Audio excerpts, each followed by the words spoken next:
Le groupe, donc comment il s'est créé? Il s'est créé donc effectivement en 2009 sur l'envie de enfin quatre amis au départ parce que William, guitariste, faisait encore partie du groupe. Euh, tous musiciens dans des projets complètement différents et puis voilà, on s'est retrouvés amis, on se connaissait déjà. Pour certains depuis quelques temps, depuis quelques années même, et juste l'envie de remonter à un groupe de rock comme il y a 20 ans en arrière en fait. Donc juste cette envie-là pour s'amuser, pour se faire du bien, mais en même temps avec des projets sérieux parce qu'il y avait déjà dans ce jeu l'envie le besoin de concrétiser cette aventure au moins déjà avec un album et des concerts.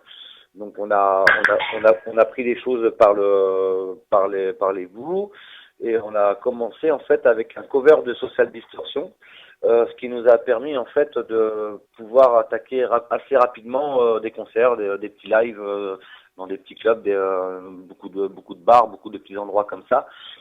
Parce que c'était quand même un petit peu, un peu notre nerf de la guerre. Il fallait, de toute façon, on avait surtout envie de jouer, quoi.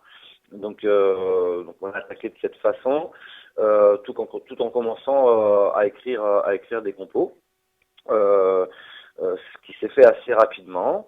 William nous a rejoint quelques concerts plus tard, peu de temps après. En fait, à une occasion d'un concert dans la rue sur Nîmes, car nous sommes sudistes, nous sommes nîmois, nous avons rencontré Manu Duvertou, que nous connaissions déjà, et qui est venu participer sur un jam, sur une soirée, faire un morceau. Bon, bah, on a calculé le truc, on a compris qu'il nous fallait effectivement un cinquième larron, un deuxième guitariste. Donc William est arrivé derrière, qui est un ami d'enfance de Fred. Voilà. Voilà un petit peu l'histoire du début. Et puis bah, la suite, en fait, la suite, c'est que bah, justement avec la venue de William, l'envie d'écrire des morceaux est devenue encore plus forte. Et donc voilà, c'est comme ça on en est arrivé là maintenant à la concrétisation, en tout cas déjà avec un premier album qui, souhaitons-le, ne sera pas le dernier, quoi. Il y en a déjà un deuxième en vue, de toute façon. Voilà.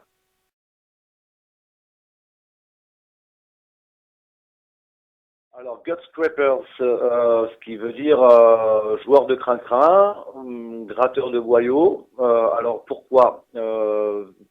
Parce que les crin-crins, donc, ce sont les premiers violons, et les premiers instruments à cordes étaient faits, en fait, avec des boyaux de chat. À l'époque, il n'y avait pas de cordes comme maintenant. Et donc, ça se faisait de cette façon-là. Donc, d'où gratteur de boyaux et joueur de crin-crin. Et puis après, bah, ça nous a surtout rassemblés en fait dans l'esprit que l'on est, c'est-à-dire que bah, on joue un petit peu avec ce qu'on a dans le ventre aussi, on le vit de cette façon-là. Donc bah, on a trouvé que c'était un nom qui nous connaît bien, qui passait très très bien avec ce qu'on voulait refléter en fait vis-à-vis des gens qui viennent nous voir, quoi.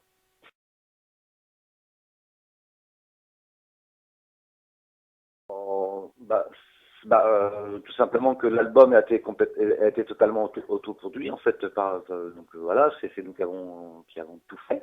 À l'époque, bah, il n'y avait pas de label, il n'y avait pas de distributeur. Et pour la bonne chose, c'est que bah, évidemment, il fallait déjà un album pour pouvoir trouver ce beau monde. Donc, bah, un premier album, en tout cas, sert souvent à ça. C'est quand même un bel outil de travail pour pouvoir travailler sur sa promotion. Donc, bah, chose qu'on a fait. Mais bon, bah, tout ça, ça met toujours un petit peu de temps. Je trouve que même d'ailleurs, ça a été relativement rapide, en fait. Et donc, effectivement, bah, le distributeur est arrivé après, quoi, avec un produit déjà tout fait. Les choses se sont faites de cette façon-là, quoi. Donc, on va dire qu'effectivement, l'album est sorti officiellement il y a bah, quasiment un an maintenant. Et il sort officiellement bah, depuis début septembre, là. Voilà. Voilà, il n'était pas distribué jusqu'à maintenant en fait, tout simplement, si tu veux. Il était vendu pendant les concerts sur le site internet, voilà. Mais après ça allait pas plus loin. Et puis après il est surtout il est jusqu'à maintenant surtout distribué pour notre promotion via notre label. Voilà, enfin, il fallait trouver tout ça. Et je pense que c'est pas que c'est plus simple, mais quand tu arrives avec un produit qui est fini, ça aide déjà à trouver surtout pour un premier album, des distributeurs et des labels. Les mecs en général sont plus, bah, ça leur convient un peu plus. Il y a pas tout ce travail-là à faire déjà, quoi, de toute façon. Donc voilà quoi.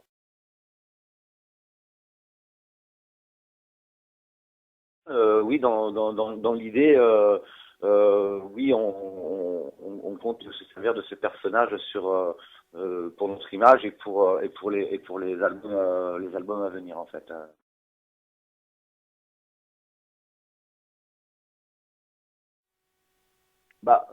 Celle-là, ouais, oui, oui, bien sûr, ça fait partie de nos influences. Après, il y en a d'autres. Oui, il y a Motorhead, AC/DC aussi, parce qu'on a été bercé par tout ça. Led Zeppelin, on ne l'entend pas trop, je pense pas, mais c'est pareil, ça fait partie aussi de notre culture. Euh, Ça fait pas, on peut parler de Pantera, enfin, après c'est des influences, ouais, sans l'être, enfin, je sais pas, forcément, tu t'inspires même inconsciemment des trucs que tu aimes et que tu écoutes, enfin, oui, effectivement, tous ces groupes des années 80, 90 et même avant font partie de notre culture, quoi. On a une quarantaine d'années de moyenne, donc ça s'explique un petit peu, ouais.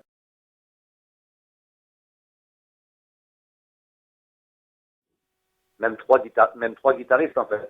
Il y a Christophe, enfin Manu Liverpool quand on écoute le morceau qui commence effectivement la session, suivi de Christophe et qui se termine par Fred.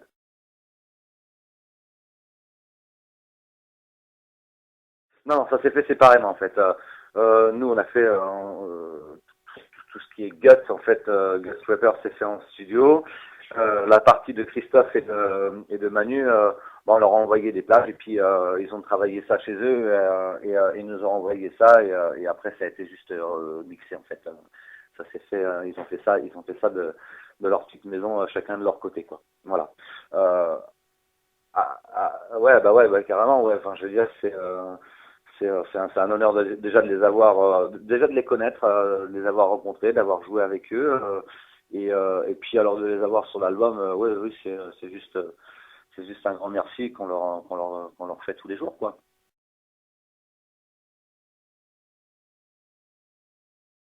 Ah oui, il a un côté un petit peu plus métalleux, on va dire, par rapport aux autres, oui, effectivement. C'est dans l'avancée, la progression de l'écriture de l'album. Je veux pas dire de bêtises, mais c'est en fait, oui, si c'est ça, en fait, c'est le morceau qui a été écrit en dernier sur l'album, en fait. C'est celui qui est arrivé à la fin sur toute l'écriture. Donc il y a une progression, il y a une avancée, il y a une évolution. Euh, une évolution de nos influences, de nos écoutes, voilà, et puis on y tenait de toute façon depuis le début, ça sonnait dans nos oreilles qu'il y avait quelque chose à faire aussi de ce côté-là, quoi.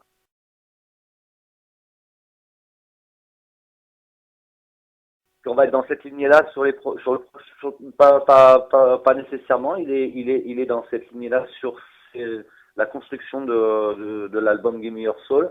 Euh, c'est pas garanti. Il y aura sans doute des belles surprises et des choses différentes sur l'autre aussi.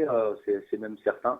Mais peut-être dans un autre style aussi, quoi. C'est bien possible. En fait, c'est vraiment dans l'évolution. De l'écriture comme ça s'est fait en fait si tu veux quoi donc voilà.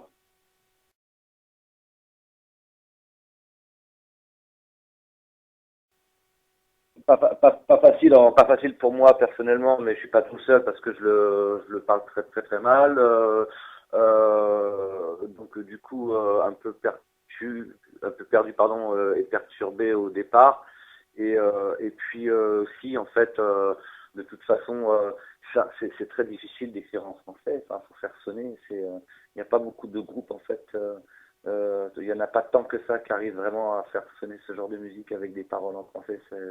c'est beaucoup plus délicat.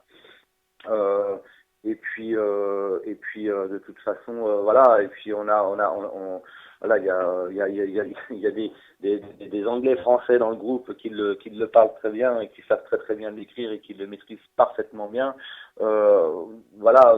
Puis effectivement, ça ouvre des portes et ça ouvre des frontières aussi, le fait de le chanter en anglais, quoi. C'est une langue qui correspond, en tout cas avec ce qu'on fait maintenant avec le recul.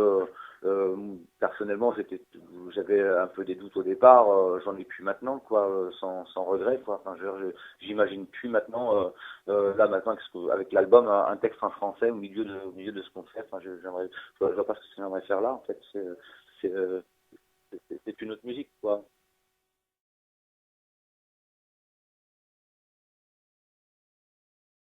Il n'a pas été choisi par nous. Et à notre grande surprise, ça nous a touché qu'il soit choisi par la personne qui a filmé, en fait. Voilà, ça s'est fait comme ça, en fait, parce que c'est pas vraiment un clip. Bon, c'est bien fait. On est super content du travail de Daniel. Il a été tourné au Rockstore à Montpellier, qui est une salle de l'équivalent, je veux pas dire de conneries, mais je crois 400 personnes, 500 personnes peut-être. Ouais. Il a été tourné en noir et blanc, donc par Daniel Sebaya, qui fait des études dans le cinéma, mais il est actuellement sur Paris d'ailleurs, quoi. Et en fait, il est venu, ça a été fait avec des bouts de ficelle, c'est rien de péjoratif quand je dis ça, mais ça a été travaillé juste avec deux petites caméras, et après, bah, il a tout remixé chez lui avec le morceau, et nous a fait ça, quoi. Mais par contre, on lui a dit, pour le coup, bah écoute, choisis le morceau. Enfin voilà, enfin voilà pourquoi Gimme Your Soul, pourquoi c'était ce morceau-là. Puis bah c'est marrant, ça tombe bien, c'est le morceau, c'est le morceau éponyme de l'album. Pourquoi pas. Enfin, je veux dire, c'est bien.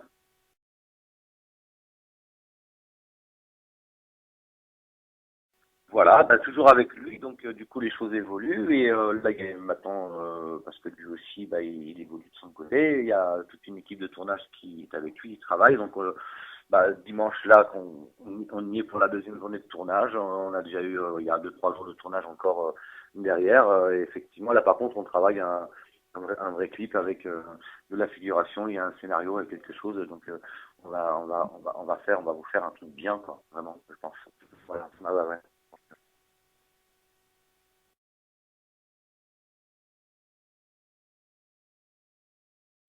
Alors on a le projet, en tout cas pour l'étranger. Là, on a signé avec une agence de booking qui est basée en Suisse. On va voir. Euh, Là, c'est pour justement, notamment la Suisse, l'Allemagne et la Hollande avec eux, quoi. C'est le projet, en tout cas, bah, pas pour 2013 parce que ça y est, on arrive à la fin, mais c'est plutôt pour 2014. Après, oui, effectivement, on galère un peu pour les dates actuellement. C'est pas évident. Bah, c'est sûr il faut être de partout. Il faut démarcher sur la promo. Il faut venir à Paris toute une journée, mais ça, c'est un pur kiff pour taper des interviews à droite de café toute la journée. Non, mais c'est un pur bonheur. On est heureux d'être là. Et ben, après, tout ça, c'est du temps. Il faut répéter. Faut avancer sur les années futures, sur un prochain album aussi, parce que tu peux pas rester là. Les choses vont tellement vite, donc il faut être un petit peu de partout. Pour le moment, on fait quand même pas mal de choses nous-mêmes. Donc, c'est, mais après, oui, il y a quelques petites dates qui arrivent, rien de transcendant, sincèrement, mais des belles choses quand même pour fin 2013. Alors, il y a le Forum Fest en janvier, ça c'est bien. Justement, on va retrouver Christophe Godin avec Nio pour la deuxième fois. Ça fera 2 fois qu'on joue ensemble. Donc, ça, c'est un pur bonheur, quoi. Et, euh, et puis après, bah, pour le moment, on n'a rien de. Si on a des projets, mais rien de concret pour l'année 2014, mais on y travaille. D'ailleurs, on est là pour ça, quoi. Donc ça va arriver, quoi.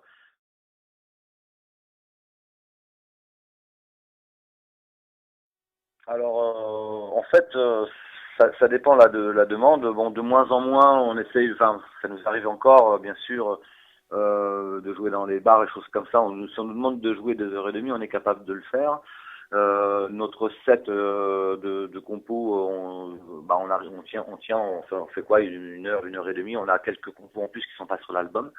Et après, on avance avec des reprises de Social Distortion. En fait, on a gardé ce qu'on faisait avant. On a toujours quelques morceaux sous le coude qu'on aime bien, et puis qu'on garde, puis qu'on a surtout plaisir à jouer. Et, euh, et on mélange tout ça dans un shaker, et ça fait un chouette truc, quoi. Donc, ouais, on a de quoi faire. Après, bon, effectivement, on est plus actuellement sur des plans. De toute façon, c'est souvent ça maintenant. Quand tu fais une première partie, genre Crucifix de Barbara ou Les Lords of Altamont, tu joues 3 quarts d'heure. Hein, tu joues jamais bien longtemps. Donc, de toute façon, on a le set, on a le set pour ça. Euh, on n'est pas encore le groupe qui va faire de façon des têtes d'affiche, enfin qui va jouer en tête d'affiche. On n'en est pas là, bien sûr. Donc, on a le potentiel, on a largement ce qu'il faut de toute façon pour travailler et faire et puis le show qui va avec aussi, quoi, sur scène, quoi. Tout ça, c'est travailler aussi, ça va avec, quoi. Donc, voilà, bien sûr.